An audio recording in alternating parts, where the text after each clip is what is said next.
Cam4.fr, le plus grand site de webcam live réservé aux adultes. 14h-16h, Brigitte Lahaie, Sud Radio. C'est 2h et bien sûr nous sommes sur Sud Radio, c'est la rentrée, je suis ravie de vous retrouver tous et toutes et nous allons aujourd'hui parler de quelque chose qui n'est peut-être pas si bien compris par la plupart des auditeurs et peut-être même pas par nous d'ailleurs.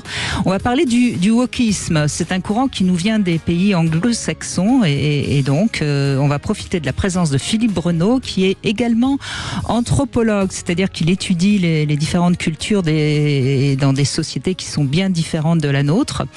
Et avec lui, donc, on va essayer de comprendre ce qu'est le wokisme. Mais ce qui est important, et je crois que Philippe Breneau nous le dira dans un instant en tant qu'anthropologue, il n'y a pas des cultures meilleures que d'autres.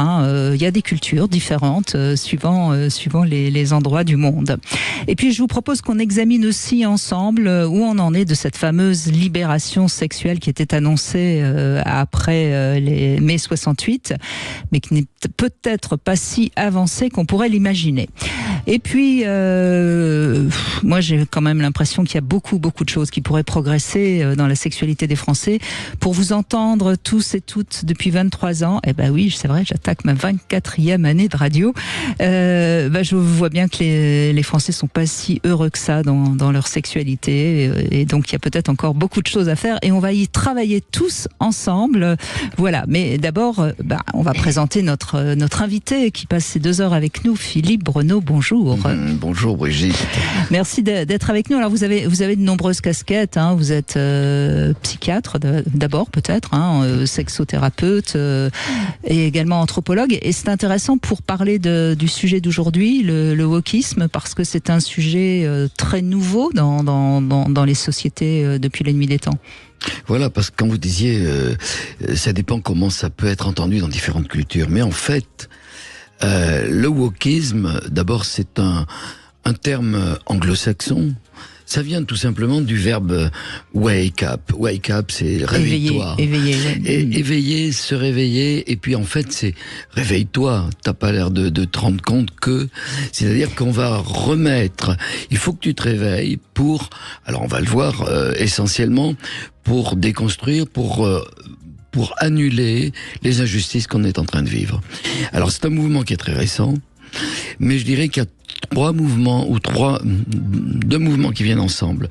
Le wokisme, la cancel culture, et tout ceci procède aussi d'un mouvement sociologique qui est parti des États-Unis, qui est le déconstructivisme, c'est-à-dire que ça part d'un constat, et qui est tout à fait vrai, nous sommes entièrement d'accord. Il y a, au fil des cultures, au fil de notre culture, des inégalités, des injustices, on est tous d'accord.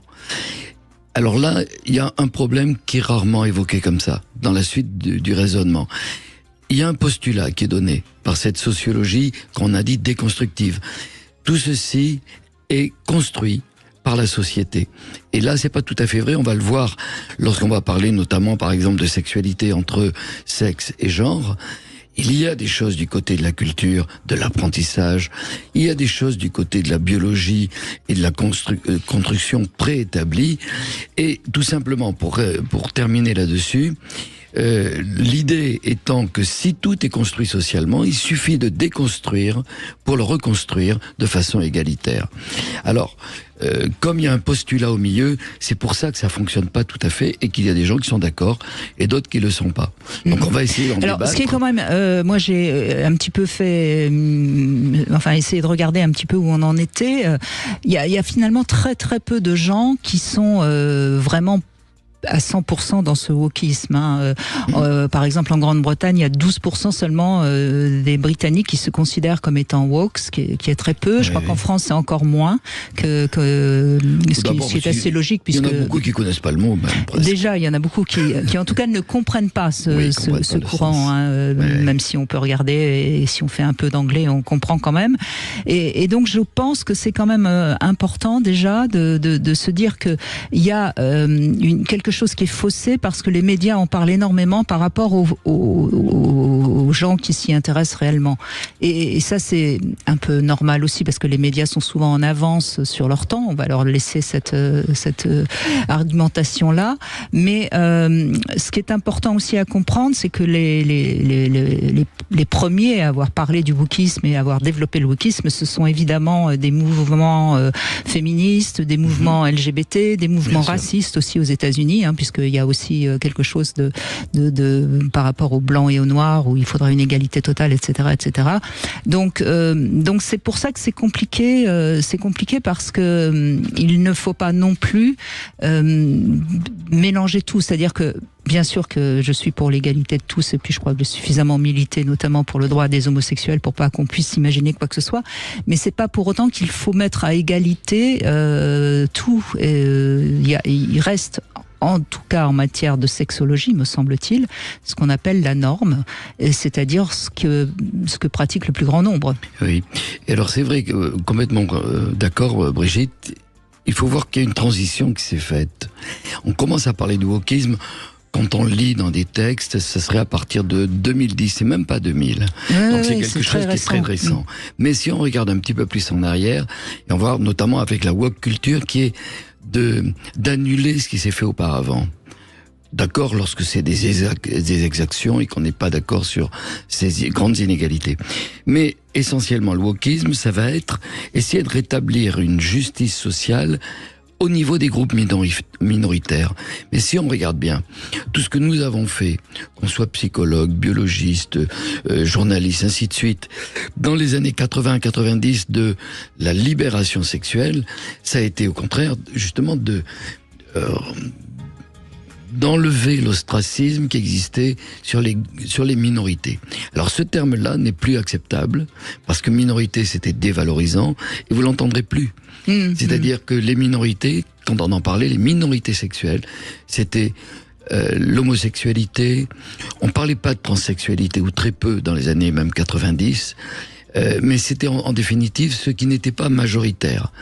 Et en définitive, c'est ça que va reprendre la woke culture, c'est-à-dire essayons de ne pas discréditer, de ne pas dévaloriser, mais bien entendu. Une deuxième chose qui est compliquée, c'est que c'est pris par des groupes associatifs qui veulent, au contraire, inverser un petit peu en quelque sorte, pour simplifier, donner le pouvoir aux minorités, en quelque sorte. C'est-à-dire montrer que les minorités sont plus minoritaires. Et c'est vrai qu'il y a des gens qui pensent que l'homosexualité, par exemple, il y a eu un courant qu'on ne voit plus aujourd'hui, mais qui était il y a une vingtaine d'années, qui était « nous sommes tous homosexuels ». Et c'est simplement par l'hétérocentrisme que l'on ne voit pas cela. On pourrait dire tout ce qu'on veut, mais on voit depuis 30 ou 40 ans qu'on n'a plus d'ostracisme vrai envers l'homosexualité, même s'il y a des réactions. Dans les pays occidentaux. Les proportions, oui, dans les pays occidentaux. Les proportions n'ont pas varié. Il y a des déterminants plus complexes. Oui. Et en définitive, ça doit pas être une guerre entre des minorités et des majorités. C'est pas des majorités d'ailleurs et des minorités. On sera amené à en parler. Par exemple, le grand débat, ça va être entre l'hétérosexualité et les autres sexualités. Mais c'est pas une domination. C'est-à-dire qu'il y a des lois de la nature, il y a des principes qui effectivement sont annulés par la woke culture, puisque comme c'est d'origine sociale, et c'est ça peut-être qui est dangereux, parce que ça voudrait dire que on va bientôt plus avoir la liberté d'être autre chose que woke. Et le terme attention, même qui est donné, quelquefois je l'ai plus en tête en anglais, c'est je t'annule. Je vais vous le retrouver. Bon, on le retrouvera. Donc c'est à vous évidemment de réagir comme toujours au 0826 300 300. Et puis quelques petites nouveautés dans l'émission, notamment dans la deuxième heure. On pourra donner la parole à quelqu'un qui est pour le wokisme et quelqu'un qui est contre, et ce sera vous qui débattrez ensemble pour essayer de convaincre tous ceux qui nous écoutent. Voilà. Il y a également maintenant 2 love conseils, enfin plus exactement dans la première heure un love conseil. On verra si c'est bien de dormir ensemble dans ce love conseil. Dans la deuxième heure, je vous parlerai d'un sexo conseil et je vous inviterai à découvrir la bougie de massage. Et puis bien sûr, il y aura toujours la devinette du jour, et j'ai envie tous les jours aussi de commenter avec vous un un petit dicton qui nous fait avancer, qui nous fait grandir. Et aujourd'hui, j'ai choisi un chemin de 1000 pas commence toujours par un premier pas. Qu'est-ce que ça veut dire? On en parlera ensemble, évidemment, c'est poétique, en tout cas. durant cette émission. Et puis, beaucoup de choses et surtout vous qui allez réagir sur ce sujet totalement passionnant. En tout cas, moi qui me passionne et qui, vous l'avez compris, passionne aussi notre sexologue Philippe Breneau. On se retrouve dans un instant avec Patrick, justement, qui a l'air très passionné aussi par le sujet. Sud Radio. Sud Radio. Parlons vrai. Parlons vrai. Sud Radio. Parlons vrai. 14h-16h, Brigitte Lahaie, Sud Radio. Eh bien, nous sommes avec Philippe Breneau aujourd'hui et nous évoquons le wokisme, la révolution sexuelle avec vous, bien sûr, au 0826 300 300. Et c'est Patrick qui va commencer cette nouvelle rentrée. Voilà, merci d'être là, Patrick, nouvel auditeur de cette 24e année de radio. Bonjour. Bonjour Brigitte, bonjour Philippe. Bonjour Patrick. C'est en effet un sujet très intéressant et très d'actualité. Mais déjà, un des problèmes, c'est que peu de gens en France vont se dire je suis woke à chaque fois. Ce sont plutôt d'autres qui déterminent qu'ils sont woke ou pas. Donc ça, c'est un premier sujet. Mais vous avez raison, oui, c'est vrai. Voilà, c'est pour ça que c'est un peu compliqué, parce qu'à chaque fois on a l'impression qu'on est entre grilles. Enfin, c'est un peu compliqué de se confronter directement. Mais je vais prendre un cas précis qui est donc je suis le papa de 5 enfants et mon aîné a 25 ans. Et en fait, on a quelques discussions autour de ces sujets-là et on n'a pas tout à fait Il a quel âge, votre aîné? Il a 25 ans. 25 ans. Pardon, oui. 25 ans, oui. Il a 25 ans et c'est vrai qu'on se confronte justement sur tous ces sujets de déconstruction, sur le rôle des hommes, des femmes, la position des femmes, etc. Et une des choses, par exemple, sur lesquelles moi je suis pas du tout d'accord, c'est le côté déconstruire. Le terme même de déconstruire me trouble parce que je suis tout à fait pour rechercher les causes. Donc je pense en ce sens que en psychologie ou en sociologie, il est important d'essayer de trouver les forces qui agissent sur nos comportements pour, je dirais déjà, les connaître et éventuellement les corriger ou en tout cas avoir conscience. Donc le fait de en fait, vous voudriez dire, pour reprendre ce terme déconstruire, je suis assez d'accord avec vous, Patrick, il faudrait plutôt parler d'une évolution que d'une déconstruction. Voilà. C'est un peu comme si quelqu'un faisait quand on fait une analyse psychanalytique, quelque part on s'est déconstruit. Si on veut prendre ce terme absolument. Mais déconstruire veut dire que quelque part on retire des choses. C'est pour ça que je trouve ça assez agressif et je préfère plutôt une recherche, une compréhension, une analyse justement. C'est pour ça le terme c'est une analyse psychanalytique et c'est pas une déconstruction psychanalytique. Mais ce terme est quand même assez important puisque il introduit quelque part, je trouve, une certaine agressivité finalement.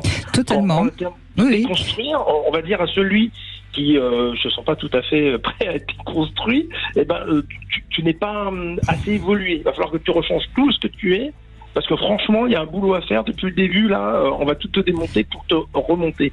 Vous pensez pas, Patrick, que ça vient de l'état de la société actuelle qui dérange beaucoup nos jeunes et qui ont envie d'une sorte de révolution, et donc pour faire la révolution, il faut déconstruire. Bien sûr. Alors, c'est pour ça qu'on a ce type de discussion. Et par exemple, très concrètement, il y a un terme sur lequel on se fâche. En tout cas, on s'oppose vraiment. C'est, il utilise des slogans. Des fois, il dit les hommes tuent. Et je prends exactement cet exemple-là en disant oui, il y a des hommes qui tuent, mais c'est pas le chromosome. Oui, c'est une généralité qui est distordue. Qui devient très embêtante et qui justement dans son quotidien, il est contre toutes les généralités. Et si on commence à mettre des généralités sur tout le monde ou on met les gens dans des cases et ça ne bouge pas, mais dire les hommes tuent me choque profondément. Le masculinisme peut tuer éventuellement quelqu'un qui aurait une philosophie ultra dominateur avec il y a même votre invité et s'occupe de ça. Et il y a des traditions, on va dire, de certaines sociétés dans lesquelles, je dirais, les frères peuvent tuer une de leurs sœurs s'ils considèrent qu'elle a en effet déshonoré la famille, des meurtres d'honneur. Ça existe dans certaines cultures. Oui. Mais Patrick, vous dites quelque chose, et Brigitte le soulignait juste avant. Si on y réfléchit, il s'est passé une révolution, il y a une vingtaine d'années. C'est par exemple l'arrivée énorme du numérique, des téléphones portables. Il y a 30 ans, on nous aurait dit, il y aura des téléphones dans notre poche, on l'aurait pas imaginé. Et d'une culture de ceux qui sont nés là-dedans, c'est-à-dire avec notamment les réseaux sociaux. Tous les gens qui sont nés avant, on connaît pas les réseaux sociaux de cette façon-là.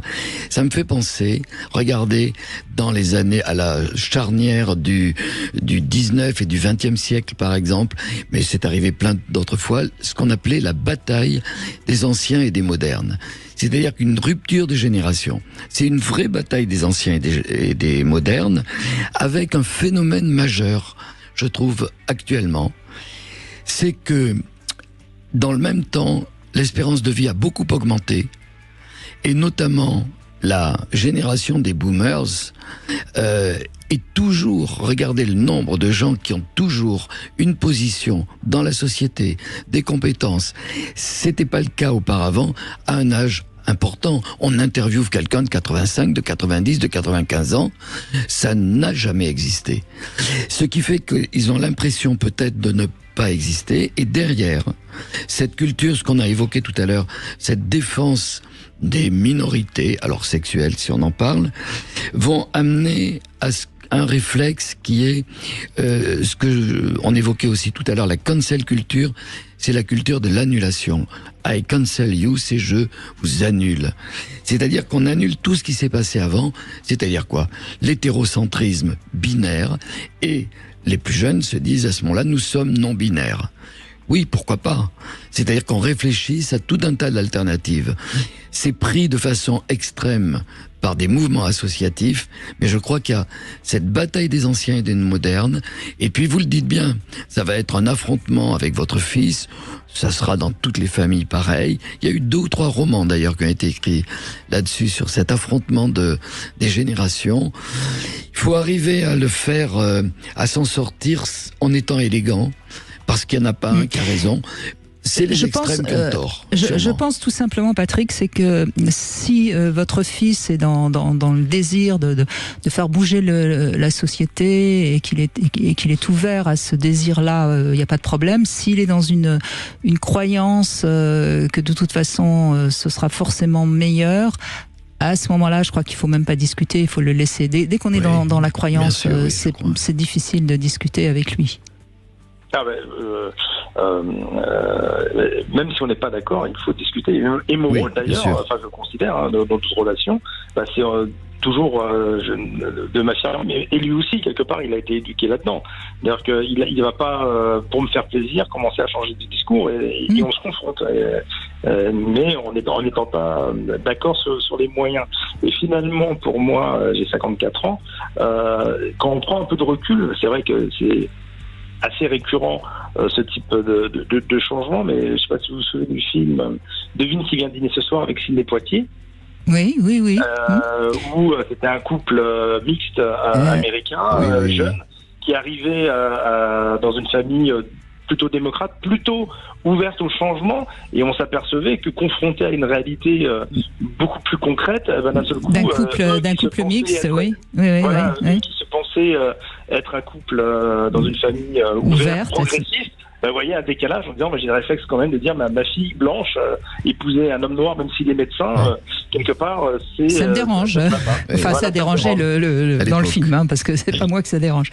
Exactement. Donc, à chaque période, on aura cette... Oui, peut-être quelque chose qu'on n'avait pas trop connu finalement ces derniers temps. Je pense qu'il y avait eu un grand changement dans les années 60 où il y avait vraiment une guerre générationnelle pratiquement, avec des jeunes qui vivaient dans les années 60 des choses que plusieurs générations avant. Vous savez, Patrick, pour avoir beaucoup milité pour le mariage pour tous, je me suis beaucoup heurté à des personnes qui étaient absolument contre. Donc on voit bien que de toute façon, toute nouveauté sociétale, surtout dans le domaine de la sexualité d'ailleurs, forcément crée des... Il y a une grande différence avec les années 60, Patrick, c'est que il n'y avait pas d'internet, il n'y avait pas de réseaux sociaux. Là, il y a un tiers. Et les réseaux sociaux, les associations qui sont un petit peu extrêmes dans leur raisonnement, mais qui ont raison pour d'autres parts, eh bien vont amener beaucoup d'eau au moulin de votre fils. Simplement un conseil, c'est de lui dire tous les deux on a raison. Là, il va commencer à vous écouter. Toi, tu sais que des choses doivent changer. Il y en a qui évolueront, et vous pouvez lui donner les arguments. Il les écoutera.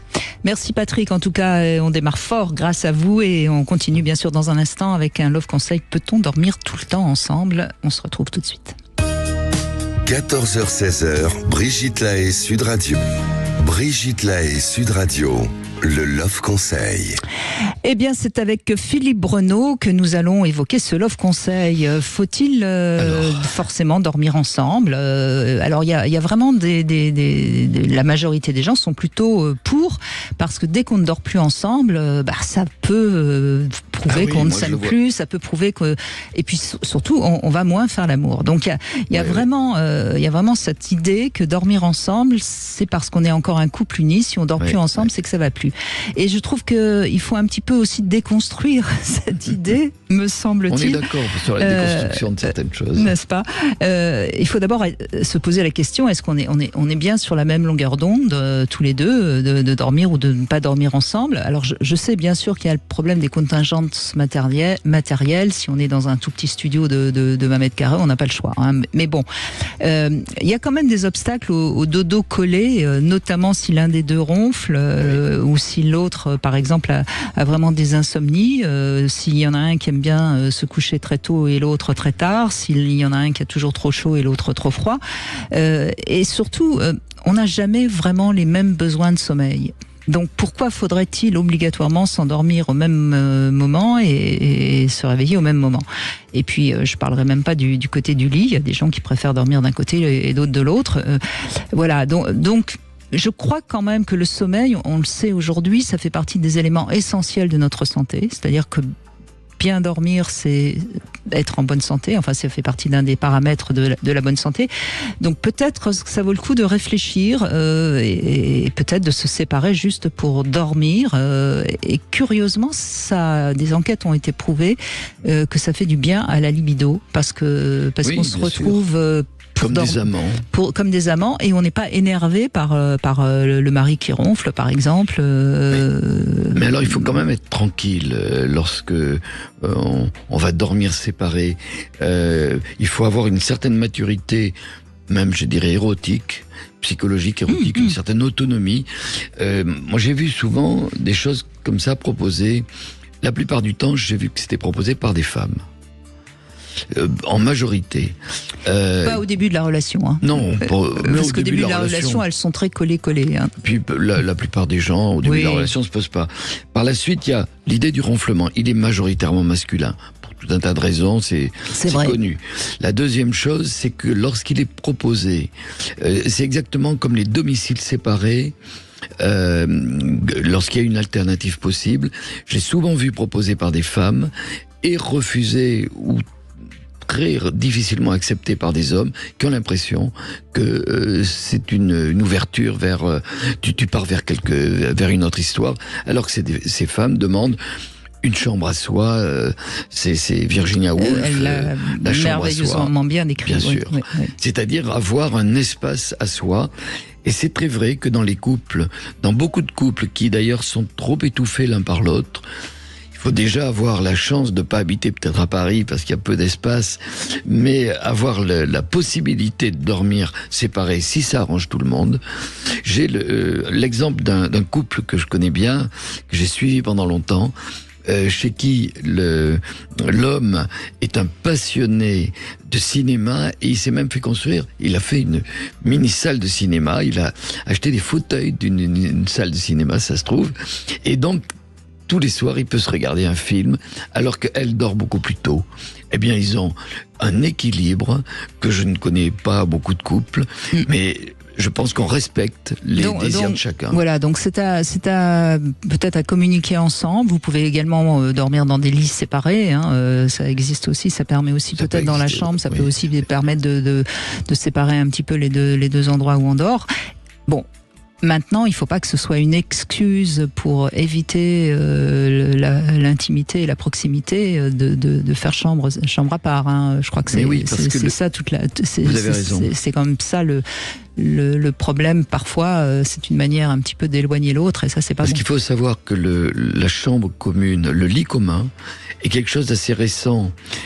Quand on regardait en milieu qui en avait les moyens il y a un siècle, si on visite une maison de la famille, on vous montre, tiens, c'était la chambre du grand-père, la chambre de la grand-mère. C'est-à-dire que dès bien avant la ménopause, il y avait des chambres séparées, quand on le pouvait. Et à l'époque des châteaux, il y avait l'aile de l'homme et l'aile de la femme. Enfin, mais le fait de dormir ensemble, ça a été une nouveauté. D'abord de la sexualité qui commençait à exister, de l'après-Seconde Guerre mondiale, qui était on va dormir ensemble, et ensuite il y a eu la couette. Voilà. Bon, en tout cas, c'est peut-être à discuter, tout simplement, gentiment, pas que ça soit pas source de conflit, surtout, évidemment. Respecter les besoins de chacun, ce que vous disiez. Voilà, mais ça, c'est quand même très très important, parce que souvent, moi je l'ai remarqué, souvent dans les couples, il y en a un des deux qui quand même s'oblige à dormir plus tôt, et ça crée un sommeil moins bon, et c'est quand même ça. Oui, dernier conseil, tiens, j'y pense tout d'un coup, vous m'y faites penser. J'ai vu tellement de couples en difficulté, et puis je me rends compte que, tiens, très souvent, ils ne dorment plus. Au bout d'un moment, quand ils sont en difficulté, ils ne s'endorment pas ensemble, ils ne se réveillent pas ensemble, parce qu'il y a une sorte d'évitement. Et là, je leur conseillais toujours, vous allez vous débrouiller, parce qu'il y en a un qui dort moins, vous allez vous débrouiller pour qu'au moins l'endormissement ou le réveil se fasse ensemble. C'est déjà un moment, quand il y a un désaccord, pour ceux qui écoutent, ça peut être un moment pour retrouver un petit peu de l'unité dans le couple. Eh bien, merci de ce conseil, Philippe. On continue avec Alex qui nous rejoint. Bonjour Alex, merci d'être avec nous. Bonjour Brigitte, bonjour Philippe. Bonjour Alex. Très bonne rentrée à vous deux et félicitations pour cette 24e saison consécutive. Ben oui. Enfin, là, je la commence. Il va falloir tenir jusqu'au bout. Oui, bon, sans problème. Et je compte sur vous. Au passage, Très très bon conseil au passage. Très parlant. Merci. Alors, quand j'ai vu le sujet sur Sud Radio, le wokisme, je ne connaissais absolument pas. J'ai écouté l'émission depuis le début, ça apparaît un peu plus clair, mais c'est quand même assez, parfois un peu perturbant pour savoir qu'est-ce qu'on va mettre dans le wokisme ou qu'est-ce qu'on va pas mettre dedans. Effectivement, de ce que je vois, de ce que j'ai compris, c'est la défense, on va dire, des minorités, des choses comme ça. Et puis si je fais un lien, moi, à mon niveau, alors j'ai écouté le témoignage de Patrick qui était beaucoup plus profond que mon témoignage. Si j'essaie de faire le rapprochement par rapport à la sexualité, je dirais même plus dans le libertinage, j'ai parfois l'impression qu'il peut y avoir un peu de... Alors, je sais pas si c'est du wokisme ou je sais pas, justement, c'est là où votre analyse va m'intéresser.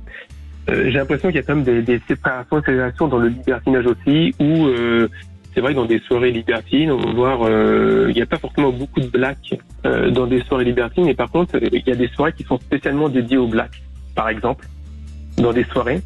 La question, est-ce que entre des critères d'âge, il y a plein de critères dans le libertinage, donc dans la sexualité, et ça, est-ce que ça peut s'apparenter à un moment donné à justement par rapport aux minorités de se dire voilà, on fait des choix comme ça et puis alors là, vous mettez carrément de l'huile sur le feu, oui, Alex.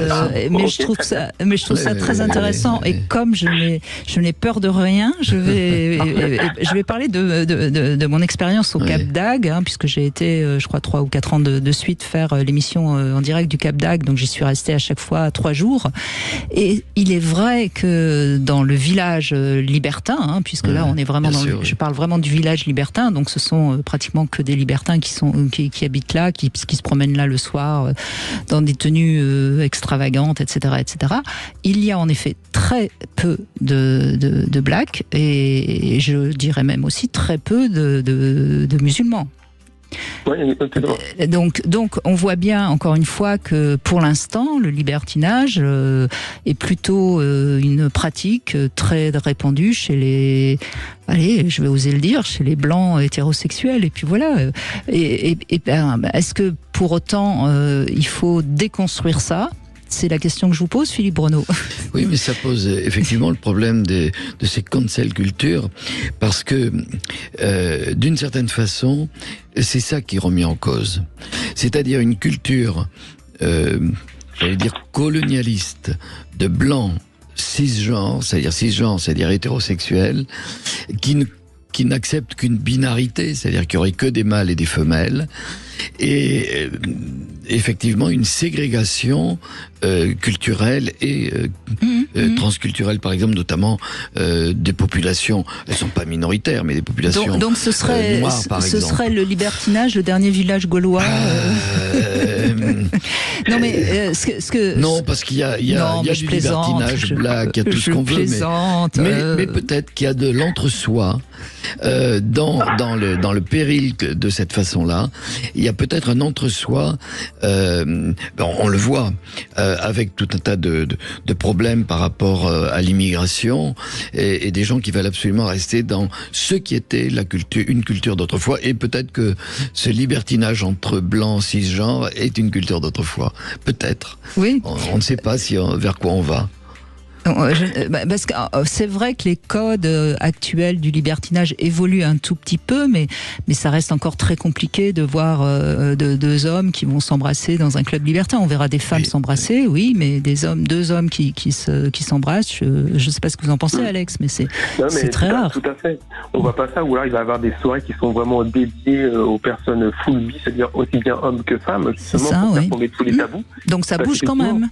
Ça bouge, mais par exemple, revenir sur l'histoire entre les blancs et les blacks, c'est vrai qu'il y a des soirées qu'ils appellent les Queen of Spades, où ça va être une femme blanche qui veut jouer avec plusieurs hommes noirs, et c'est des soirées, mais c'est vrai qu'on va voir, c'est que des blacks qui sont là, avec quelques femmes blanches. Alors effectivement, est-ce que c'est un fantasme, est-ce que c'est lié, comme vous disiez, par rapport aux époques et tout ça, mais c'est vrai que des fois j'ai l'impression là-dedans, et comme le terme wokisme, je le connaissais absolument pas, je me suis posé la question entre, que ça soit de l'âge, comme ça, des minorités, voilà, est-ce que il y avait la place dans le libertinage par rapport à ça. Et c'est vrai que, comme vous le disiez à l'instant, sur la partie, on va dire, l'hétérosexualité et la bisexualité, ça oui, je veux dire, quand on est dans des soirées qui sont, on va dire, majoritairement hétérosexualité, sur les fiches, sur des sites, on va tous dire qu'on est 100% hétéro. Alors, quel est le besoin de le dire, de l'écrire, surtout, on se met une fiche, on va dire, couple hétéro, et on va préciser 100% hétéro, préciser que madame est vraiment bi, sur des choses comme ça.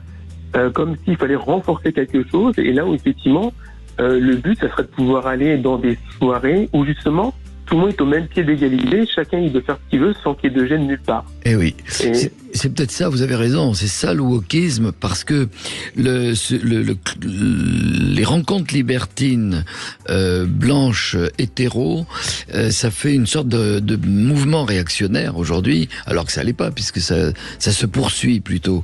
Mais d'un autre côté, dans quelle mesure existe, parce que le wokisme amène l'idée qu'au contraire, il pourrait y avoir des rencontres libertines où tout est possible, l'intersectionnalité, c'est-à-dire toutes les luttes de minorités, qu'elles soient raciales, qu'elles soient sexuelles, qu'il puisse y avoir des trans, des gays, des lesbiennes, des hétéros. Et est-ce que ça marche ensemble ? Je vais dire non, pour une autre raison. Qui avait été relevée par un de nos amis sexologues, qui avait défini les hétérosexuels, notamment occidentaux, comme des homophobes, mais pas dans le sens où ils rejetaient les homosexuels, mais dans le sens où ils supportaient pas la moindre approche d'un homme. Et c'est très vrai que la majorité en Occident des hommes hétérosexuels sont construits avec une crainte notamment par exemple de la sodomie, comme si elle était agie uniquement par, et souvent ne l'acceptant pas d'une femme qui veut les amener à être pénétrés, parce que ça raviverait le fait de ce qu'ils ne sont pas.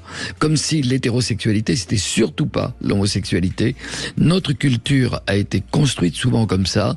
Ça, c'est peut-être quelque chose qu'on peut se déconstruire individuellement pour pas en être. Il n'y a pas de raison de changer ce que l'on vit, mais peut-être pour être plus ouvert à un système qui était fermé aux autres, hein, et notamment qui était fermé aux homosexuels. C'est évident.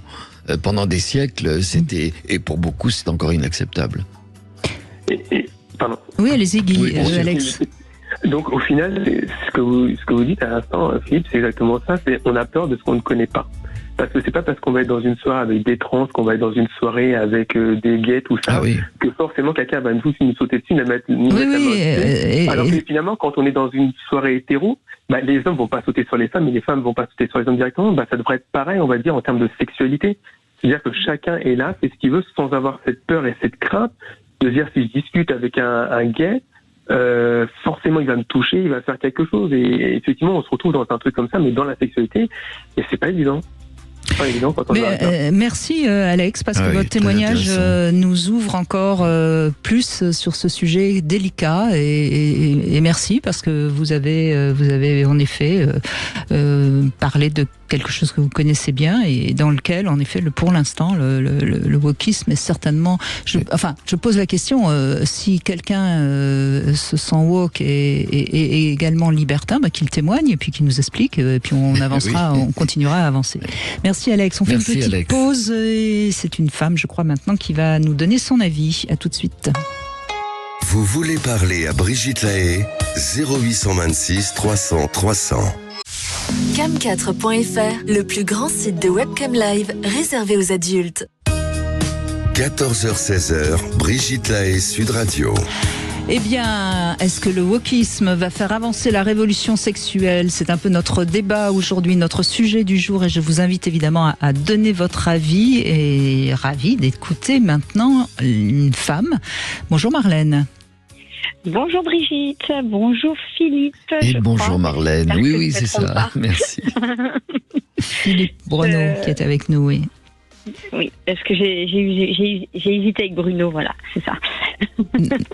Non, c'est Bruno son nom de famille. C'est Bruno, voilà. Mais c'est vrai qu'on pourrait, heureusement qu'il ne s'appelle pas Bruno, parce que Bruno, ce serait dur à porter. 50 fois, oui. Donc du coup, moi j'appelle parce que je connaissais pas le mot wokisme. Il y a pas de temps que ça. Et donc je me suis renseignée avant de témoigner parce que je voulais apporter un petit truc. Donc dès que j'ai compris, ça semble vouloir dire, parce que vous êtes la deuxième depuis le début de l'émission à me dire que vous connaissiez pas ce mot-là. Donc ça veut dire que en fait, si ça se trouve, il y a même pas 10% de Français qui connaissent ce mot. Hein. Donc il faudrait que les médias se mettent un peu au goût du jour du peuple quand même. Hein. Bon, enfin. Alors, je suis pas très jeune non plus. Je suis pas très jeune. Je suis dans la quarantaine, presque la cinquantaine, et je pense que c'est plus les 30 ans qui doivent connaître vraiment bien. Je pense entre 25 et 40, ils doivent bien connaître, je pense. Même plus jeune, même, je dirais, moi. Enfin, je sais pas. Voilà, je pense. Pas compte, hein. D'accord, je pense que c'est plutôt les 15-25 ans qui sont très dans ce courant. Voilà, donc c'est normal. Hein. Mes enfants n'ont pas encore cet âge-là, donc je vais y arriver. Et c'est très bien de se renseigner maintenant. Et moi, je suis vraiment pour l'ouverture, évidemment. Et je pense que ça peut être que bénéfique pour la femme. Donc du coup, pour moi, le wokisme, dans ce que j'ai compris, ça serait la libération totale de tout être, et pas spécialement homme, femme, biel, parce qu'aujourd'hui on ne sait plus quel nom on peut inventer pour essayer d'être neutre, en fait, d'être humain. Est-ce qu'on peut être neutre d'ailleurs? On pourrait se poser la question. C'est ça. Oui. Après, on pourrait, ça serait dommage, mais bon. Après, ça serait dommage d'être neutre, mais après, bon bah, il y a peut-être quelques personnes. Mais c'est, vous voyez, en étant, et bien sûr qu'on est tous pour une ouverture et une liberté de tous à être celui ou celle qu'il a envie d'être, ou elle, pourquoi pas. Voilà. Mais le problème dans tout ça, ça voudrait dire que on serait tous exactement pareils. Oui. Et à partir de ce moment-là, quand on sait à quel point le désir, la séduction est provoquée par le manque, donc par ce qu'on n'a pas, hein, c'est-à-dire que alors là, encore une fois, je vais me faire attaquer, mais c'est pas grave. Nous, les femmes, on est attirés par l'homme parce qu'il est complémentaire à nous, et les femmes et les hommes sont attirés par les femmes parce qu'elles sont. Vous voyez, donc si on était tous exactement pareils, est-ce qu'on aurait encore du désir? Est-ce que, vous voyez, c'est pour ça qu'il faut faire attention.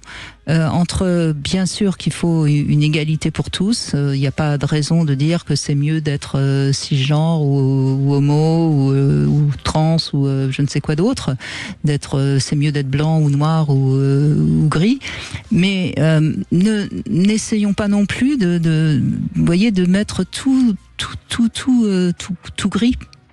Je sais pas oui, c'est ça, oui.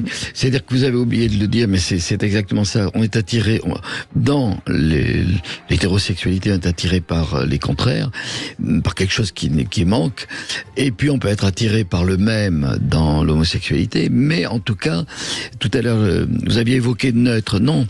Même Yel, je crois que c'est à la fois les deux. Parce que le problème, c'est qu'il n'y a pas, il n'y aurait pas de point zéro. Si, on a parlé des asexuels qui ne seraient pas attirés du tout. Ça, on a fait des émissions dessus, on le refera. Il y a des choses qui se discutent. Mais je crois qu'on peut être attiré par ce qui manque du même sexe ou ce qui manque de l'autre sexe. Et on peut avoir aussi les deux polarités. C'est par exemple ce qui évoque « je suis non-binaire ». C'est-à-dire je ne considère pas qu'il n'y a que deux pôles. Oui, il y en a d'autres. Et je peux être intéressé par tout un tas d'attractions. Donc l'intérêt au moins, c'est de reconnaître une diversité. Mais après, il faut pas que ça soit normatif, parce qu'il y a aussi le fait que quand il y a eu des minorités pendant très longtemps, depuis le début de l'humanité, il y a des minorités, on ne parle plus du terme, mais il y avait des minorités sexuelles, les choses ne vont pas s'inverser. Et c'est pas pour empêcher qu'elles s'inversent, c'est qu'il y a des raisons complexes qui tiennent à la nature, qui tiennent à la culture, et qui font qu'il y a des attractions différentes. Reconnaissons-le, il faut plus qu'il y ait d'ostracisme, mais il ne doit pas y avoir non plus de nouvelles morales qui empêchent la liberté de chacun. Ce qu'il faudrait juste, peut-être, pour que tout le monde comprenne bien, Marlène, je pense que c'est ça que vous voulez dire, tant mieux s'il y a plus de possibilités, mais il ne faut pas qu'il y en ait moins. Vous voyez ce que je veux dire? Si on devenait neutre, il y en aurait moins. Et oui. Ah, mais complètement. Oui, tout à fait. Après, ça ressemblerait plus à rien, quoi. Mais non, je suis d'accord moi sur ce plan-là.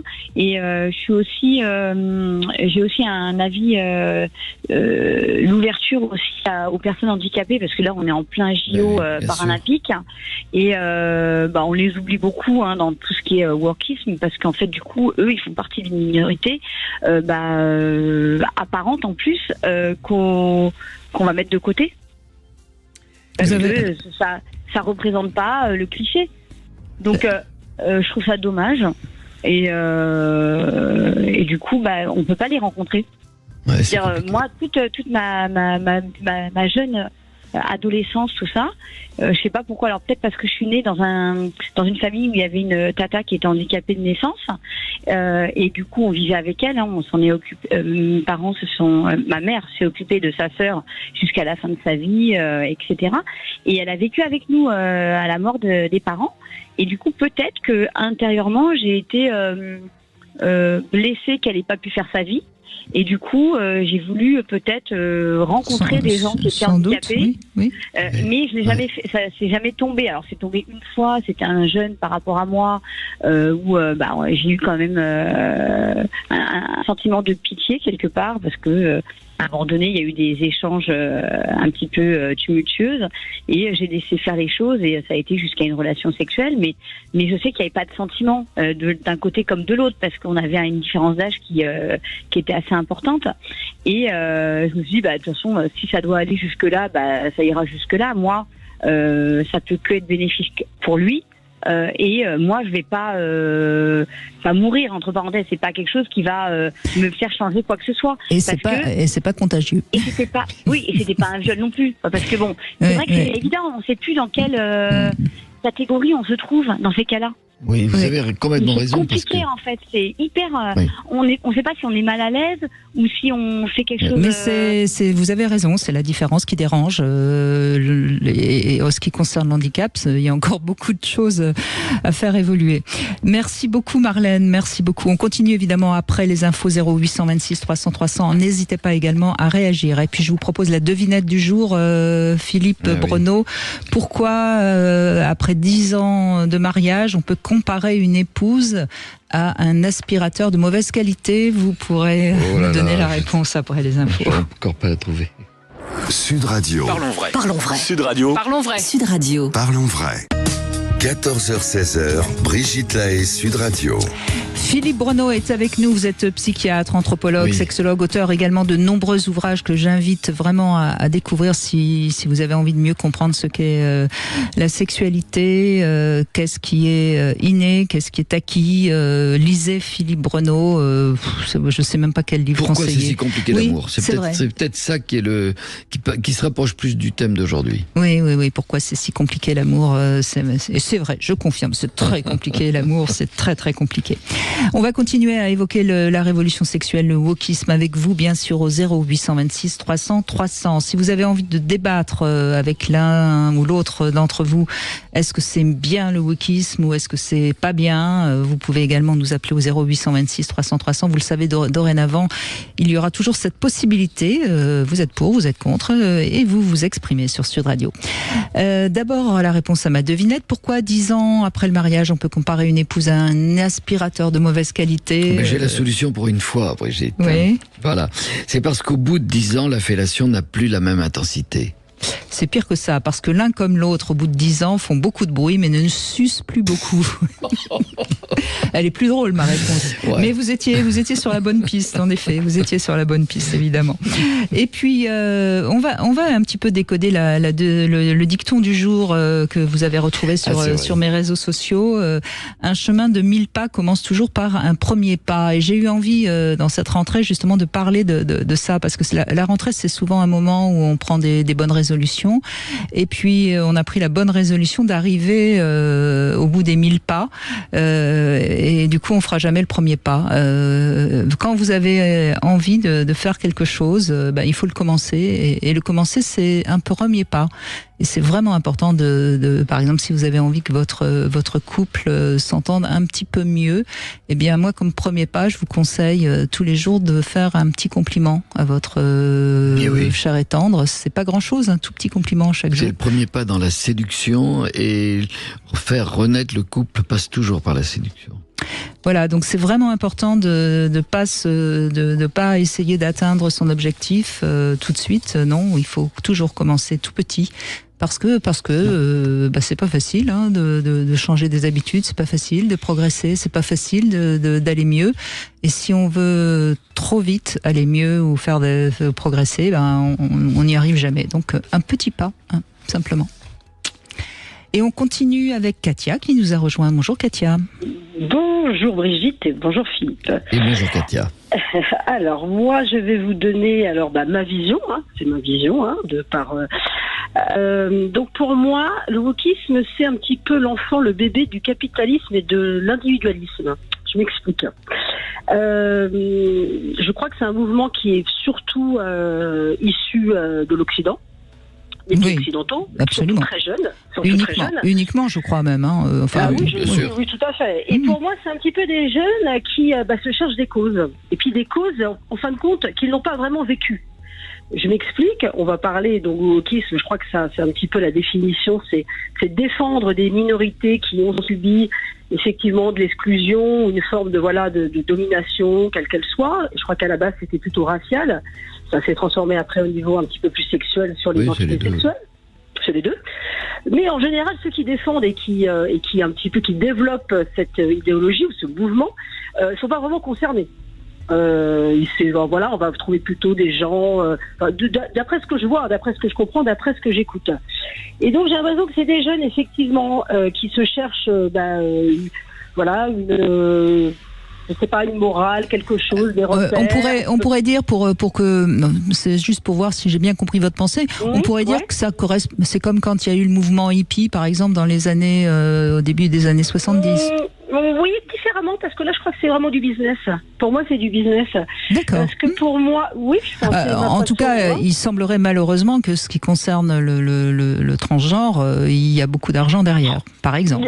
Mais pour le wokisme aussi, parce que regardez, le wokisme, qui derrière tire les ficelles, c'est des lobbies derrière, c'est Nike, c'est Disney, etc. Donc on a des jeunes sur des réseaux sociaux qui commencent effectivement à trouver une identification, à trouver une révolte d'adolescence ou de jeunes adultes à travers une société qu'ils considèrent effectivement comme il a toujours existé dans les sociétés. Mais comme il y a un manque de repères, comme on est un peu perdu, surtout, je parle évidemment des sociétés occidentales, effectivement on a ce mouvement et derrière qui tire les ficelles, qui en tire... c'est une minorité, mais d'accord, mais ça concerne pas le plus grand nombre. Je crois que il y a beaucoup de gens qui ont des problèmes beaucoup plus importants. Et si on cherche des minorités qui subissent l'exclusion, qui subissent des qui souffrent beaucoup, et je sais de quoi je parle parce que je suis maman d'un enfant en situation de handicap. L'handicap, c'est vraiment aussi, alors c'est pas partie du wokisme, mais pour le coup un mouvement qui est où ça devrait peut-être, on se dirait, tiens, c'est vraiment l'handicap. Ah, pour le coup, l'handicap. Mais ça, on n'en parle pas. Ça fait peut-être pas vendre, peut-être juste aux Jeux Olympiques. Mais voilà, pour moi, dans ma vision, peut-être, je sais pas, petite, je ne sais rien, mais en tout cas, pour moi, derrière, c'est du business. Et dans 20 ans, on parlera d'autre chose. Voilà. Alors, il y a quelque chose de juste dans ce que vous dites. Il y a un peu de business, mais je pense qu'il y a quand même une notion de faire la révolution et de prendre le pouvoir sur la génération des seniors, comme on les appelle. Ah oui, bien sûr. Il y a quand même ce renversement de valeurs, qu'il faut arrêter la suprématie hétérosexuelle blanche. Ça, c'est très vrai que ça marche souvent à partir de ça. Regardez tout ce qu'il y a eu dans la suite des hashtags montre les violences ordinaires des hommes envers les femmes. Et en grande partie, on en parle, elles sont parmi des blancs, même s'il y a des violences dans toutes les cultures. Elles vont être, oui, bien sûr, mais si on n'en parle jamais dans le détail, ça se passe au sein de l'Occident blanc, dans lequel les hommes seraient dominants avec l'hétérosexualité et la violence. C'est vrai qu'il y a eu énormément d'excès, et que ça peut permettre de ralentir et d'arrêter, en tout cas, tout ce que nous n'acceptons pas. Et c'est pas qu'on n'accepte plus aujourd'hui, parce qu'on les dénonçait, que ça soit les agressions, les violences sexuelles, que ça soit l'inceste, il y a 20, il y a 30, il y a 40 ans. Nous-mêmes, nous le dénoncions et personne n'écoutait. Mais je pense qu'il y a une révolution que veulent ces générations. Après, il faudra trouver, il faut rééquilibrer, parce que on va y venir peut-être dans un petit moment. Ça casse des codes, notamment dans la séduction. C'est-à-dire qu'il y a une nouvelle morale qui se met en place, dans laquelle il y a beaucoup de rigueur et pas tellement de laisser place à la tranquillité des sentiments, les comportements très libres. Non, je crois qu'il y a des choses qui sont compliquées pour les jeunes générations, mais comme vous le dites, il y a une révolution qu'il faut qu'ils fassent, et ils sont en train de la faire, et ça va se rééquilibrer parce que c'est quelque chose de très récent, ça a une dizaine d'années. Et ça permettra de faire bouger des choses. Et en plus, Katia, je crois qu'il faut aussi faire attention entre ceux qui sont réellement woke chez les jeunes, et puis ceux qui croient l'être parce que c'est comme ça qu'ils échangent sur les réseaux sociaux. Je pense la majorité, non. La majorité rentrera dans le troupeau. Pour moi, c'est éphémère. Mais comme c'était éphémère chez les hippies, comme ça a été éphémère chez les punks, comme c'est... Oh non, les hippies, j'en ai encore, de 60-70 ans. Oui, mais il y aura des woke, des woke de 70 ans dans 40 ans. Mais ce qui ne sera pas éphémère, c'est le fait que l'on respecte beaucoup plus ce qu'on appelait des minorités, auxquelles on ne faisait pas attention.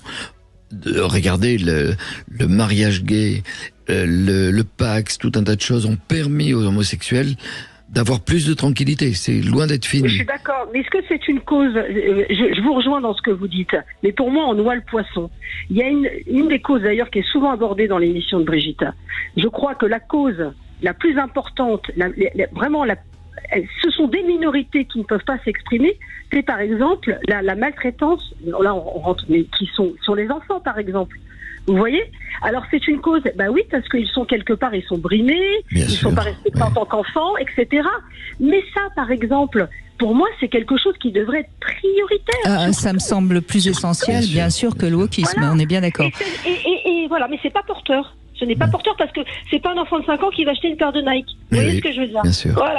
Voilà, tout simplement. Donc c'était mon point de vue. Oui, mais vous avez raison. De toute façon, il y a un courant dans les médias de parler de ça, le nombre de documentaires qui sont faits et qui font un petit peu d'audience, pas tant que ça d'ailleurs, curieusement, sur ces causes woke. C'est vrai, vous avez raison. Il y a quelque chose de très d'un phénomène de mode aussi et en même temps un peu commercial, oui.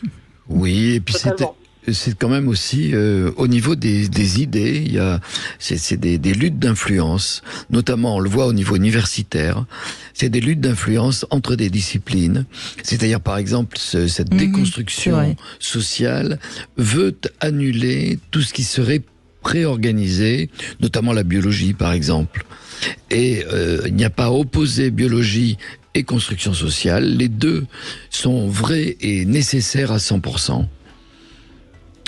Jusqu'à nouvel ordre, oui, ce sont encore les femmes qui portent les enfants.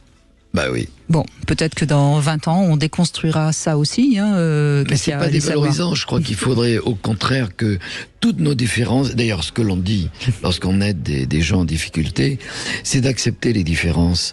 Et on se raidit souvent en voulant avoir raison, c'est-à-dire pas accepter la différence. Mais c'est bien de temps en temps que les hommes se raidissent, Philippe Bruno. Mais j'ai pas parlé que des hommes, mais oui. Que les femmes se raidissent, c'est plus compliqué. Il faut pas qu'on se raidisse, au contraire. Merci Katia, en tout cas, merci de cet échange. On continue dans un instant avec vous, 0826 300 300, à tout de suite. Sud Radio. Parlons vrai. Sud Radio. 14h-16h, Brigitte Lahaie, Sud Radio. Philippe Bruno est avec nous, psychiatre, anthropologue, sexologue. On parle du wokisme. Est-ce que c'est une nouvelle révolution sexuelle ? Vous pouvez réagir bien sûr au 0826 300 300. Et c'est Delphine qui est avec nous. Merci Delphine de prendre la parole. On vous écoute. Bonjour Brigitte, bonjour Philippe. Bonjour Delphine. Le wokisme, c'est un peu... Moi, je suis un peu troublée. Déjà, c'est un terme anglais, non ? Oui, tout à fait. Oui, tout à fait. Bon, moi, j'ai 3 filles et je trouve que ce sont un peu Hawkins, alors. Elles sont très féministes. Oui, alors c'est pas tout à fait... Enfin, c'est-à-dire que le nouveau féminisme, le néo-féminisme, comme on l'appelle, c'est souvent des femmes un peu woke, oui, c'est vrai. Et peut-être par rapport à l'éducation que j'ai eue, l'image qu'elles ont de la femme. Moi, mon papa est toujours très macho. Et ma maman soumise, voilà. 4 enfants, mère au foyer, et puis c'est bien cette politique-là. La femme, elle doit servir, s'occuper de ses enfants, servir l'homme. Moi, je suis l'aînée de 4 enfants. J'ai 2 frères après moi et ma petite sœur, on a 15 ans d'écart. Bon, mon père à table, c'était Delphine, tu débarrasses. Mes frères, non. Oui. Et je crois que j'en ai tellement souffert. Pour moi, c'était une injustice. Je suis un peu révolutionnaire. Et mes filles ont très bien compris. Et non, mais on est égal. L'homme doit faire autant que la femme, quoi. C'est pas parce qu'on est une femme qu'on doit tous taper les corvées. Et je leur ai toujours dit, ayez une situation, ne dépendez pas d'un homme. Oui, mais ça, c'était très révolutionnaire à l'époque. Les jeunes générations oublient d'où viennent les femmes. Mais je trouve que ça a bien bougé entre... Oublient ou ne savent pas. Oui, enfin, n'ont jamais su. Mais elles pourraient s'intéresser un petit peu quand même. Ce serait pas mal, un peu d'histoire, un peu de. Mais vous avez raison, Delphine. Il y a pas de raison que dans une famille, ce soit les filles qui débarrassent, qui fassent les lits, et puis les garçons qui fassent de la moto. Hein. Mais ça a été comme ça pendant des siècles. Hein. Ça existe encore un peu maintenant. Hein. Dans certaines cultures, oui. Ouais. Mais alors, j'ai une blague que ma fille a fait à un copain qui était venu en vacances à la maison et qui faisait rien, qui donnait pas un coup de main pour débarrasser. Alors nous on était nombreux, donc j'ai dit attendez, il faut que tout le monde participe quand même. Et ma fille l'appelle, elle lui dit Sergueï, viens voir, je vais te faire voir un truc qui est formidable. Nous on se regarde, mais qu'est-ce qu'elle va lui faire voir? Elle dit regarde, tu ouvres ça, tu mets ton assiette dedans. Elle s'appelle le lave-vaisselle. Mais il faut mettre l'assiette dedans. Nous, on était pliés. Parce que c'est vrai que lui, il faisait rien. Voilà. C'était, pour lui, dans sa tête, c'était la femme qui devait débarrasser, femme qui devait faire à manger. Bon, nous, avec mes filles, elles veulent plus tout ça. Hein, donc, elles sont assez révolutionnaires. Hein, on partage.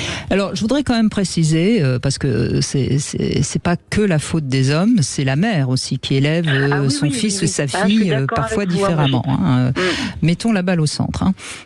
Et... Moi, quand j'ai divorcé, ma mère m'avait dit il faut rester avec ton mari, il faut te sacrifier pour tes enfants. Mais oui. Et j'ai pas voulu. Vous êtes rébellé, vous avez fait l'opposé. Mais c'est vrai que pour certaines femmes, c'est encore évident. On voit quand même encore aujourd'hui plus de femmes qui vont aller rejoindre la ville où ils ont rencontré. Quand on se rencontre sur les réseaux sociaux et sur les sites de rencontres, parfois on n'est pas tout à fait dans les mêmes villes. Et ben c'est plus souvent la femme qui va déménager, changer de métier que l'homme. Donc on voit bien qu'il y a. Alors après, est-ce que c'est inné, est-ce que c'est acquis, j'en sais rien, mais c'est encore comme ça. Non, ça c'est. Oui, c'est vrai. Vous avez raison. J'ai déménagé pour mon conjoint. Et voilà, vous voyez. Oui, parce que si vous voulez, il y avait quand même l'idée que l'homme gagnait plus. D'ailleurs, une femme dans les carrières, il y a eu énormément de travaux qui ont été faits là-dessus sur les femmes sacrifiaient leur carrière. Elles travaillaient, mais elles sacrifiaient leur carrière. Chaque fois qu'il y avait une évolution, effectivement, c'était du côté de la femme qu'elle devait le faire. Et on se rend compte aujourd'hui que vous avez l'inverse. C'est que la plupart, moi j'ai suivi beaucoup de couples dans lesquels il y a eu une modification de la polarité, de la suprématie, par exemple, dans le salaire. À partir du moment où l'un des deux va avoir une augmentation, c'est souvent des femmes qui sont reconnues à leur vraie valeur et qui vont gagner plus. Et là, le couple, je ne vais pas dire qu'il est fini, mais les 3/4 du temps, c'est très très compliqué, c'est pas accepté. On est vraiment sur des choses qui sont très très rétrogrades, qui existent toujours, oui. Oui. L'homme a du mal à accepter que sa femme gagne plus que lui. Ah oui. Tout d'un coup, ça le dévalorise, oui. Mais c'est comme ça qu'il le ressent. Et je crois qu'il faut faire attention. Si c'est comme ça qu'il le ressent, c'est comme ça qu'il le ressent. C'est sa vérité. On n'a pas à juger. De même que certaines femmes ne supportent pas que leur mari soit au chômage parce que tout d'un coup, ça leur enlève la sécurité qu'elles pensaient avoir avec cet homme-là. Il faut aussi ne pas oublier que nous sommes des êtres d'émotion et que on a besoin dans le couple de certaines valeurs. Mais Brigitte, vous pensez pas que l'homme qui se sent mal parce que sa femme gagne plus que lui, c'est pas aussi à la faute de ce qu'on nous a appris, dans l'éducation, dans les valeurs. Mais bien sûr, Delphine, mais qu'importe, à partir du moment où c'est ce qu'il ressent. est-ce qu'on a à juger? Au contraire, il faut l'aider à peut-être à accepter, mais il faut d'abord l'écouter dans son ressenti, plutôt que de commencer à lui dire tu as tort et il n'y a pas de raison. C'est pas. Vous voyez, c'est pour ça que je pense qu'il faut faire attention à ce qui se joue dans le couple, parce que c'est plein de encore une fois de codes qui remontent à loin, et ça change pas comme ça en un coup de baguette magique. Et c'est exactement ce qu'évoque Brigitte. C'est là où souvent on va se tromper, et pour l'évolution des couples c'est compliqué.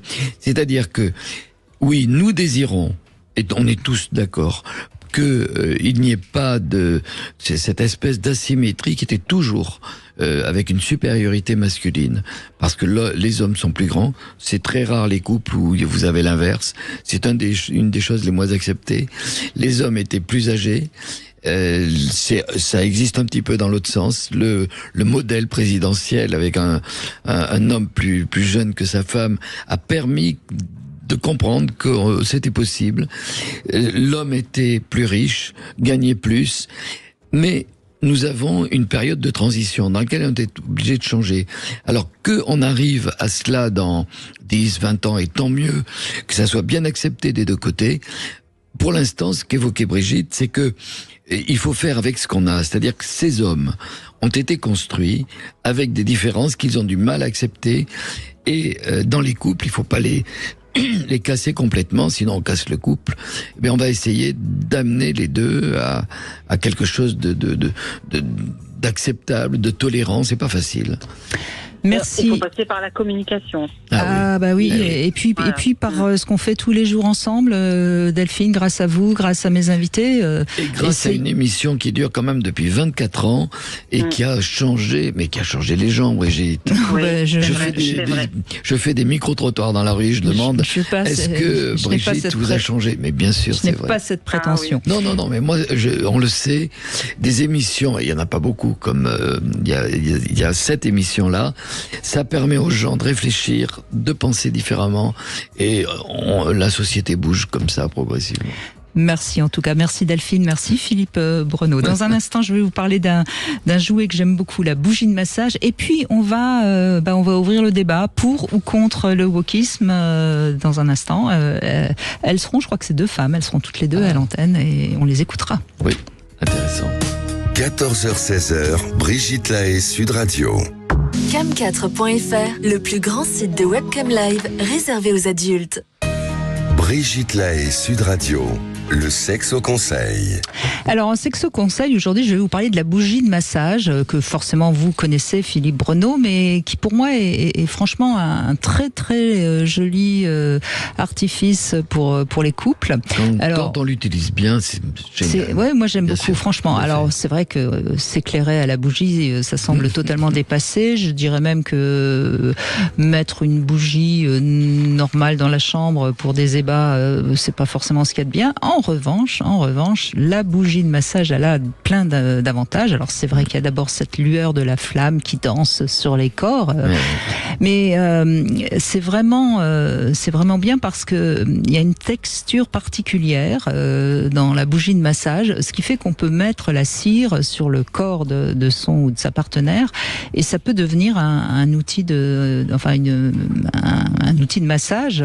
Et donc c'est à la fois beau au niveau esthétique, il y a toujours des odeurs très agréables, alors il y a plusieurs parfums évidemment, et puis il y a cette texture, moi j'aime bien particulièrement les bougies de massage avec des senteurs boisées ou vanillées qui envahissent la chambre, et puis cette cire spéciale de la bougie, alors ça donne un petit effet chaud quand même quand on la met sur le corps, et puis après ça permet de masser, ça glisse sur la peau, et donc voilà, je trouve que ça met nos sens en valeur, et moi je trouve que dans la sexualité, la sensualité, c'est quand même très important. De la sexualité, la sensualité.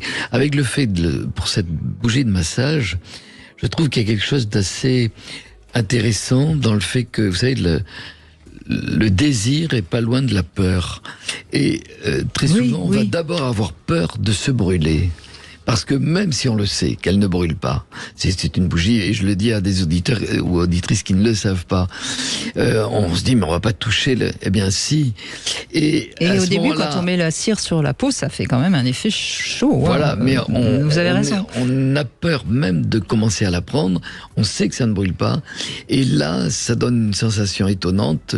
Je sais que et puis ça va pas me brûler. Et à ce moment-là, cet étalement est très voluptueux. Et oui, je suis d'accord avec vous, c'est voluptueux. Voilà, donc essayez la bougie de massage. Ah oui. Ça coûte pas cher en plus. Enfin, c'est vraiment un petit objet. Ça dure relativement longtemps, sauf si évidemment vous avez des ébats qui durent 4 heures. Alors là, bien sûr, on peut. Alors, pour ou contre le wokisme, nous avons Vanessa et Muriel qui sont avec nous. Bonjour Vanessa. Bonjour Brigitte, ravie de vous retrouver. Merci d'être avec nous.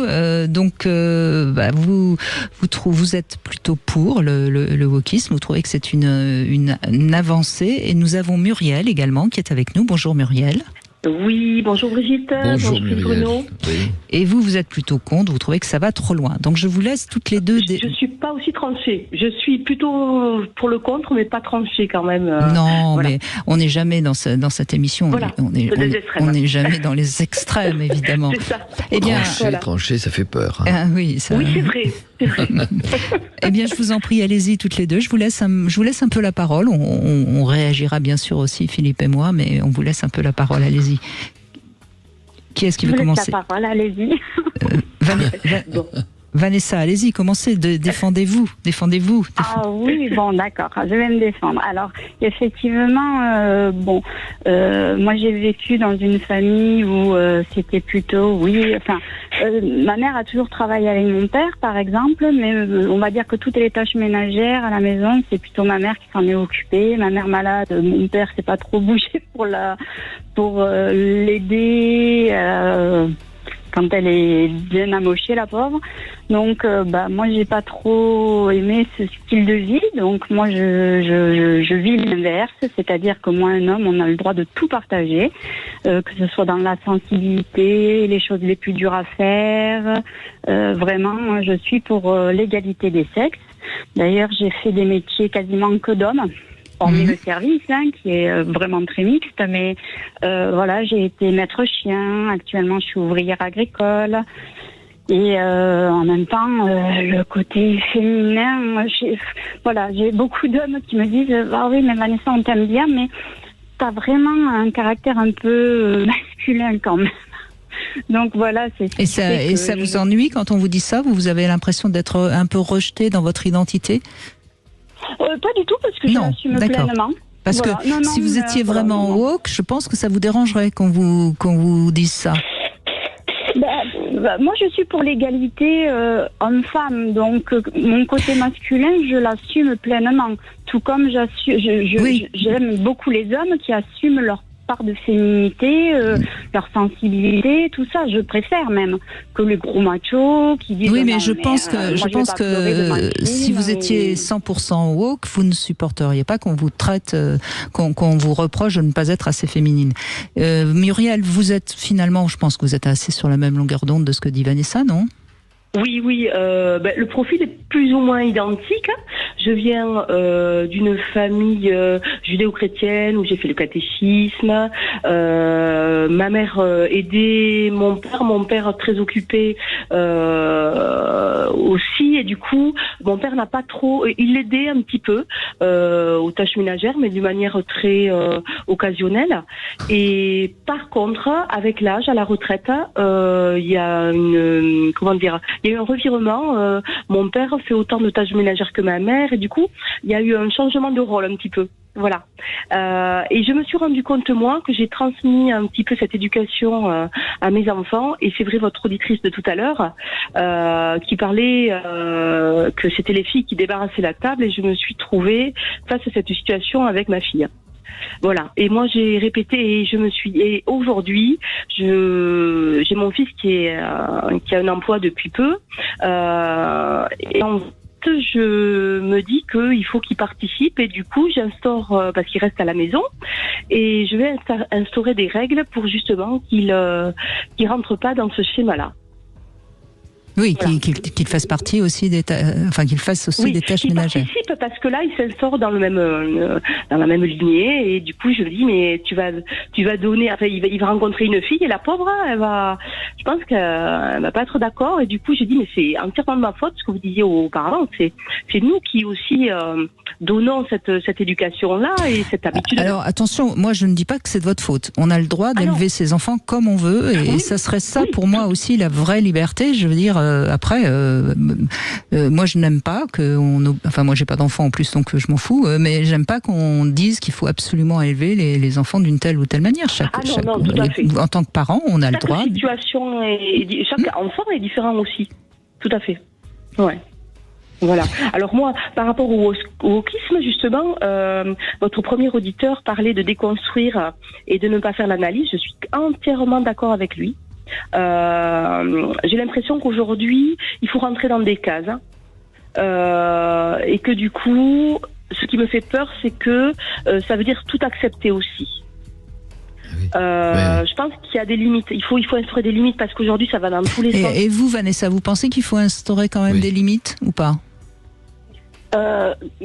Pour moi, les limites, elles doivent être acceptables par exemple, moi, je rentre pas dans les cases, justement. On me le dit souvent que je suis vraiment en dehors du commun. Oui. Voilà, tout à fait. Et disons que je vais m'adapter. Et c'est ce qui m'embête parce que quand on m'a dit que j'étais assez particulière, on m'a dit que c'était à moi à m'adapter aux autres et pas l'inverse. Et je trouve que c'est pas parce que je suis une minorité qu'on ne doit pas s'adapter à moi non plus. Hein. Mais vous avez souffert justement de votre différence, Vanessa? Je l'accepte, mais moi, ce qui m'embête, c'est qu'on me dise en thérapie que ce soit à moi à m'adapter au comportement des gens dits normaux. Et moi, non, je suis pas d'accord. Enfin, d'accord, oui et non. Mais pourquoi ça serait qu'à moi de m'adapter et pas aux autres à essayer de comprendre ma différence? C'est d'ailleurs le but. C'est d'ailleurs le but du wokisme, c'est que on accepte tout le monde dans ses différences. C'est moi qui n'ai pas compris. Voilà. Vous êtes de quelle minorité? Alors c'est moi qui n'ai pas compris. Ah oui, je l'ai pas dit. Effectivement, j'ai été décelée trouble autistique d'Asperger. Ah oui, d'accord. Voilà. Je n'avais pas entendu ça. Oui, non, parce que je l'avais pas dit, mais voilà, effectivement. Donc j'ai des comportements assez francs, directs, effectivement, qui choquent un peu parfois, peut-être, tout en restant respectueuse. Attention, moi je dis que la limite, voilà, elle est dans le respect de l'autre. Après, que chacun fasse ce qu'il veut du moment que l'autre l'accepte, voilà. Il faut mettre la limite où l'autre trouve que ça va trop loin, je pense. Mais on revient au témoignage de Marlène tout à l'heure, qui parlait du handicap, et c'est vrai que le wokisme ne parle pas beaucoup du handicap. Hein. Oui. Mais alors c'est marrant. C'est amusant parce que votre débat là, toutes les deux, Vanessa et Muriel, a tourné beaucoup plus sur l'égalité des sexes, mais on n'est pas. Personne n'est vraiment contre l'égalité des sexes. On va pas, à moins que quelqu'un soit très réactionnaire, rigide. C'est-à-dire que tout le monde est d'accord pour accepter que chacun ait sa place. Mais vous parlez pas tellement de vos positions par rapport à par exemple ce qu'on a appelé les minorités sexuelles, ce qu'on a appelé les orientations sexuelles, parce que l'égalité, par exemple, dans les couples, on est tous d'accord sur le fait que c'était pas acceptable que une femme soit dévolue à la maison, à des tâches que ne feraient pas les hommes. Et quelles sont vos positions là, puisque vous êtes pour et contre? Mais sur quoi les positions? Sur la liberté de vivre des comportements différents et ce qu'on avait appelé les minorités sexuelles. Est-ce que par exemple vous seriez d'accord qu'on ne dise plus qu'il y a des garçons et qu'il y a des filles, mais qu'il y a des êtres humains, par exemple? Voilà. Moi, j'ai beaucoup de mal. Moi, personnellement, j'ai beaucoup de mal. C'est bien de genrer, aujourd'hui, il ou elle, ben non, on va pas. Mais ça sert à quoi? Ça nourrit quelle éthique? Ça fait avancer quoi? Muriel, donc vous n'êtes pas d'accord. Et Vanessa, vous seriez d'accord pour qu'on dise plus il ou elle, mais qu'on dise elle à tous les enfants, par exemple? Elle, peut-être que c'est compliqué, mais effectivement, pour moi, on est tous des êtres humains, qu'on l'on soit homme ou femme, et par rapport à des minorités sexuelles, comme vous dites, effectivement, moi, je fais partie des gens qui sont, on va dire, bi. Et effectivement, à l'heure actuelle, par exemple, je vis une histoire avec un homme et une femme qui sont mariés. Donc, pour eux, le principe de couple, donc avec une deuxième femme. Et je vois, j'ai d'autres amis qui le vivent aussi. C'est marrant parce que l'homme va privilégier la relation entre les deux femmes pour que madame puisse trouver son plaisir et se mettre en retrait, lui, par exemple. Et donc, Muriel, ça vous choque, ça, le trouble, justement? Mais non, moi c'est des fonctionnements, enfin ça vous appartient quoi. Non, moi c'est plutôt l'identité sexuelle. Moi ce que je vois, c'est plutôt par rapport à l'identité de l'enfant. Vous voyez, oui, par rapport bien à sûr. Moi c'est pas. Après les relations, mais moi ça me dérange pas. C'est leur intimité. Au contraire, ça leur appartient quoi. Voilà. Ça leur appartient. Ça me dérange pas du tout. Mais c'est intéressant parce que là, vous soulevez toutes les deux quelque chose dont on n'a pas parlé depuis le début de l'émission et on aurait dû.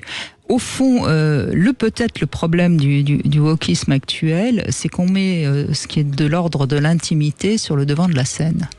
Et au fond, est-ce que l'intimité a besoin d'être sur le devant de la scène?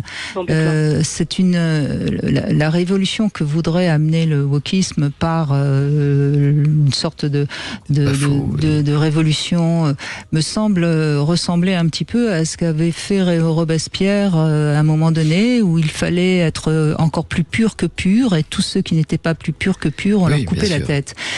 Ça me semble quand même un petit peu inquiétant. Je parle pas évidemment. La radicalité de la morale néo-féministe, c'est vrai qu'elle est. Elle ressemble à Robespierre. Elle est compliquée, ça ressemble, oui, bien sûr. Et franchement, je n'ai pas envie d'un Robespierre dans mon intimité. Voilà, moi ce serait encore une fois mon avis. Après, bien sûr que chacun vit son intimité comme il a envie. Moi, j'ai aucun problème ni avec le sadomasochisme, ni avec les trans, ni avec même certaines choses qu'on considère comme des paraphilies. Moi, j'ai aucun problème avec ça, mais que ça reste dans l'intimité. Mais oui. Et justement, aujourd'hui, pardon, excusez-moi, je vous coupe. J'ai l'impression que on sort de cette intimité-là et on agresse les gens avec tout ça, quoi. Parce qu'on montre, on donne à voir. Et moi, ça me dérange énormément. Ouais, c'est peut-être l'erreur. Enfin bon, en tout cas, c'est mon avis. On n'est pas obligé d'être d'accord avec moi.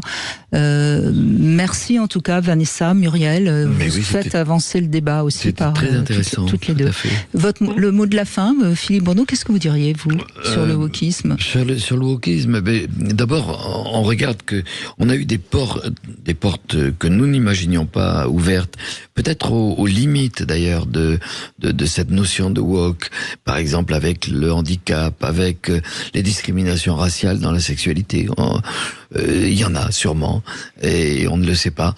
Mais je crois qu'il y a une révolution qui est importante, c'est d'arriver à accepter tous les comportements pour chacun. Après, ça regarde chaque personne de vivre avec quelqu'un dans le consentement, la sexualité qu'il désire. Donc c'est à nous d'être ouverts à ce que toutes les sexualités puissent être vécues, par contre de ne pas les imposer. C'est là qu'on a une morale radicale souvent aujourd'hui qui inquiète un petit peu, parce qu'elle voudrait imposer une sorte de loi, comme si, tenez ce qu'on avait dit tout à l'heure, c'est-à-dire qu'il ne devrait plus, on devrait annuler un petit peu cet état antérieur cisgenre, c'est-à-dire hétérosexuel. Non, tout est respectable. Il y a des asymétries, il y a plus d'hétéros que de ce qu'on avait appelé les minorités, on va plus les appeler comme ça, mais toutes les sexualités, toutes les orientations et les identités sont acceptables et sont normales. Merci beaucoup Vanessa et Muriel. Demain, on sera avec Emma Becker et on sera pour ou contre le fait de vivre avec un mari et un amant ou une maîtresse et une femme. Si vous avez envie de débattre tous les deux, avec quelqu'un d'autre sur l'antenne, vous pouvez dès à présent appeler le 0826 300 300. Petite pause et on va conclure avec Marlène sans doute, mais pas celle qu'on a eue tout à l'heure en fin de première heure. Vous voulez parler à Brigitte Lahaie? 0826 300 300.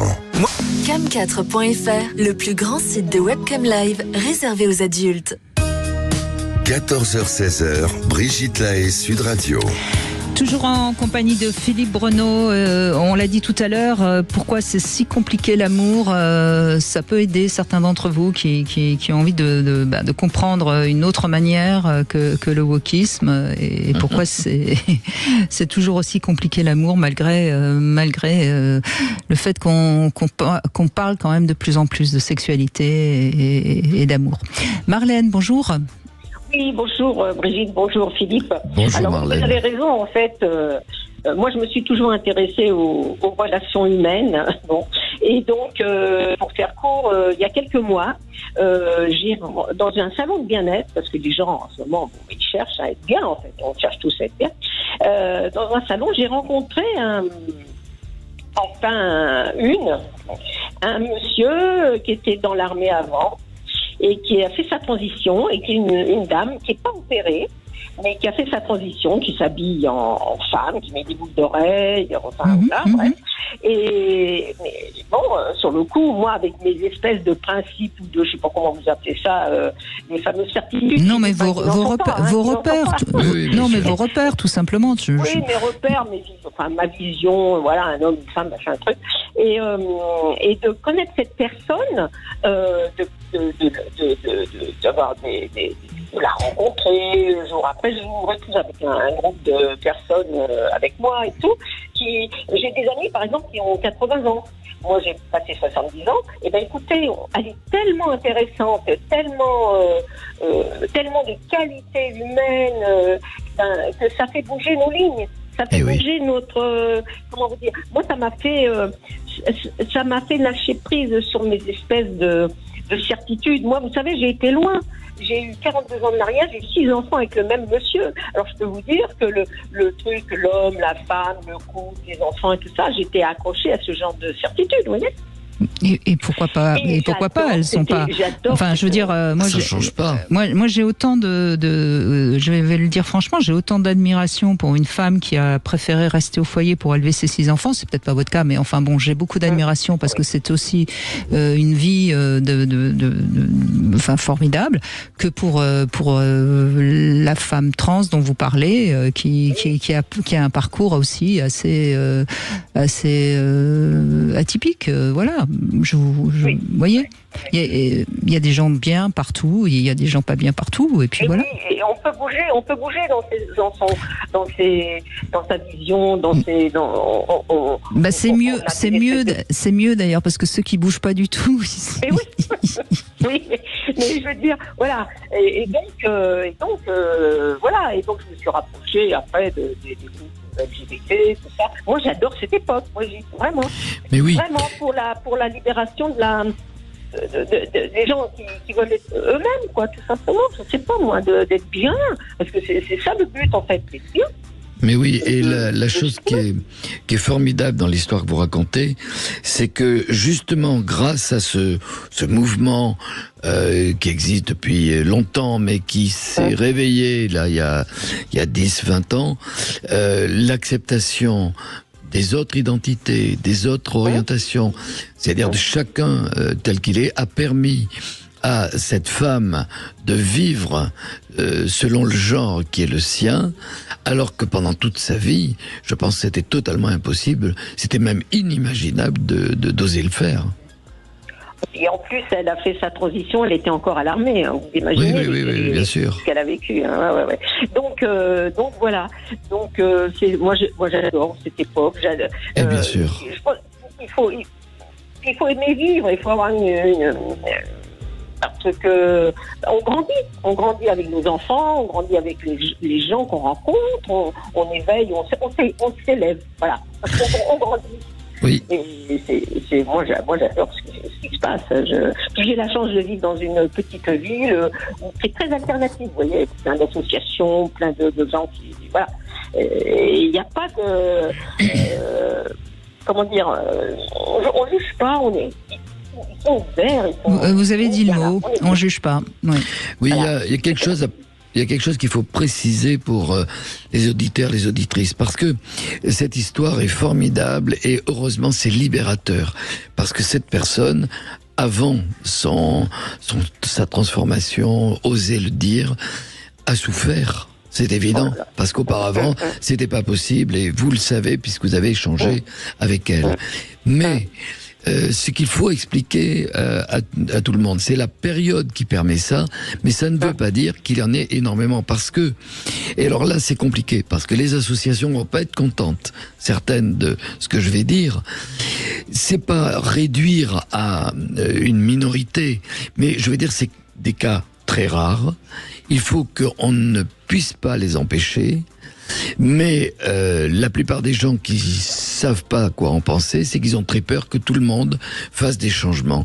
Ce n'est ni vous, ni moi, il se trouve que c'est des histoires personnelles qu'il faut permettre qu'elles aboutissent dans le sens que désire la personne et qu'elle le ressente. Après, il faut pas être trop trop perturbé. Je pense par exemple aux adolescents à qui on raconte des choses à un moment dans l'adolescence où on a des gros problèmes d'identité. C'est pas forcément d'identité ou d'orientation sexuelle. Un mal-être chez un ado ne signifie pas forcément c'est pas forcément la même chose à cet âge-là. Un problème de genre. Je crois qu'on est dans une période formidable où ça peut exister, mais que personne n'ait peur. Ce n'est pas tout le monde, ce sont des personnes qui vont vivre ce qu'elles désirent, ce qu'elles sont réellement. Merci Marlène, merci à tous et à toutes, merci surtout à vous Philippe Bruneau de nous avoir éclairé et éveillé sur ce sujet qui est le wokisme. Tout de suite, vous retrouvez bien sûr à votre écoute avec la remplaçante d'Alexandre Delovan. Je suis désolée, on ne m'a pas donné son nom sur le conducteur, mais vous allez la découvrir. Marie, donc, merci à mon réalisateur. Et puis demain, nous serons avec Emma Becker, romancière, qui nous présentera son dernier livre, Aimer un homme, deux hommes, est-ce possible? On en parle demain. Sud Radio. Sud Radio. Parlons vrai. Sud Radio. Parlons vrai.